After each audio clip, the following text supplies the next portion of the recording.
All right, so we get to the spot in the equation and we need to figure out how we get these final solutions. And so we have a couple different options. So option number one is to go back and use the quadratic formula. And so this is a quadratic equation. So a quadratic equation comes in the form of ax squared plus bx plus c. So in this particular case, our a value on our equation would be a number out here in front of x squared, and that's a 1.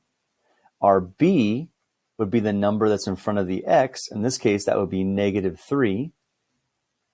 And our c would be the number out by itself. And so our c would be equal to -35. And so what would happen at that point is the quadratic formula is negative b plus or minus the square root of b squared minus, oops, not.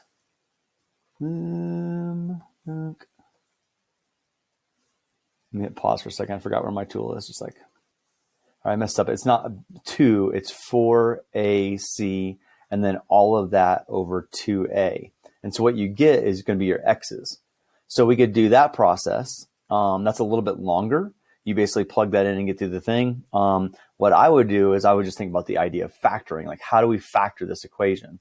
And so the quick and dirty way is that what I like to do is it's a technique that I use. It's called bottoms up, and it's just a procedure, and it's called product sum factor.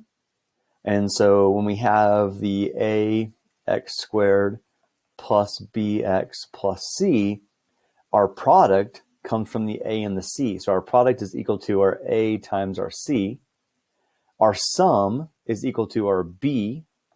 And then we look at the factors. So we look at the factors of a times c, and we figure out like what factors give that to us. So let's apply that. So in this particular case, we would say that our product would be our a value times our c value. And so our product would be -35, right? Because our a is 1 and our c is -35. Our sum is the b term. So our b term is -3. And then we say our factors. So we're looking for the factors of -35. And let's just think of it as 35, just for the conversation purposes. So we're going to call that just 35. And so in that case, my factors are 1 and 35. 2 doesn't go into 35. Just 3 go into 35? Nope, 3 doesn't go in. 4, nope. 5 and 7, yep. Let's see, what else? Got to be something else because it's got to come out to be -3. Oh, wait, it doesn't work. And it doesn't work because there are no factors that are going to give us the sum of -3. They're going to be decimals or fractions. And so this technique doesn't work. So back to the drawing board, that means that really our only way we can actually do this is with the quadratic formula. And so the process that I took you through is basically the process of like saying to yourself, what's the easiest way and what's the backup way? So we're back to the backup way. So we plug it in. So we get negative, right? So negative, and then b, which is also -3, plus or minus the square root of b squared. So -3 squared minus 4 times a times c. And that's all over under the radical. All of that over 2 times 1. Let me grab my calculator. Can't do that math in my head. So now I start simplifying. When I simplify something like this, I start on the left. I say 2 negatives make a positive. So that's going to be 3. Plus or minus. I go inside the radical, and then I'm going to use my calculator to do this. So I know that -3 squared is going to be -3 times -3. So that's +9. And then I have -4 times 1 times -35. So I plug that in my calculator, -4 times 1 times -35. And that comes out to be plus 149, or 140, excuse me.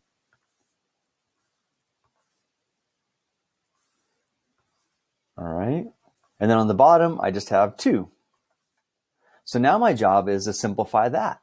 And so to simplify that, I go inside the radical and I say I have 3 plus or minus the square root of 149 all over 2. And now this is kind of, I think, where you're running, like you're like, okay, what do I do at this point?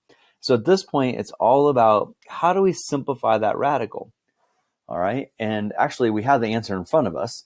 But like the tricky part about this is we have to say to ourselves, is the square root of 49? Are there any perfect squares inside of 149? And so we start off and we say, okay, let's think of the factors of 149. So 1 and 149. All right. 2 doesn't go into it because 2 is even number. So I'm kind of cheating. I'm using a tool that I can't show you how to use it. Let's see. So we're going to start at 0. Okay, so 2 doesn't go, 3 doesn't go, 4 doesn't go, 5 doesn't go, 6 doesn't go, 7 doesn't go. And when I say doesn't go, 7 doesn't divide into 149 evenly. 8 doesn't go, 9 doesn't go, 10 doesn't go, 11, 12, 13, 14, 15, 16, 17, 18, 19, 20, 21, 22, 23. Nothing else goes into 149. 149 is a prime number. So we can't factor it. And so remember back over here, we come here and we say that this is equal to x. So this is where your two solutions came into play. Because my two solutions are, I have x is equal to 3 plus the square root of 149, sorry about that, over 2. And I have x is equal to 3 minus the square root of 149 over 2. So just to be honest with you, this is a ton of algebra that you would have picked up in your college algebra class that you probably breeze through pretty quickly. So like this is kind of a tricky piece because it's like this is a high-end algebra piece that's stuck in the middle of this pre-calculus class that we have to be able to just do on the fly. And that's why, because this particular class in Hawks is a class that is meant to be pre-calc, they're not going to go in and show you how to do that factoring. So it's perfect that you reached out and asked this question. All right, so I'm going to send this to you. Take a look at it.